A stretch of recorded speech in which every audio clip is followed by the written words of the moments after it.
ఒకరు 5 కిలోల నాటుకోడి పచ్చడి ఆర్డర్ చేశారు. వారి కోసం ఊరు నుండి ప్యూర్ నాటుకోళ్ళని తెప్పించి ముక్కలుగా కట్ చేసుకుని ముక్కల్ని వాటర్లో 2 సార్లు కడిగి పసుపు ఉప్పు వేసి బాగా కలుపుకొని 2 సార్లు వాటర్లో కడిగి బౌల్లోకి వేయాలి. స్టవ్ ఆన్ చేసి బౌల్ పెట్టి కొద్దిగా పసుపు కొద్దిగా ఉప్పు వేసి 2 గ్లాసులు వాటర్ పోసుకొని మూత పెట్టి ఉడకనివ్వాలి.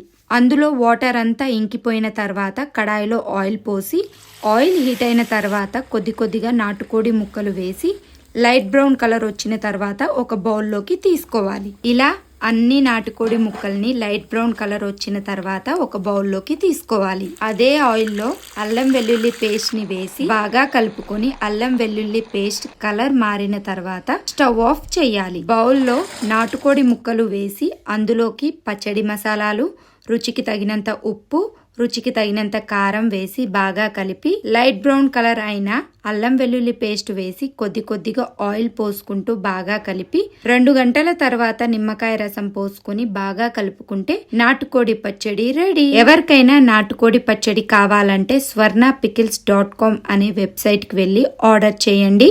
చాలా బాగుంది.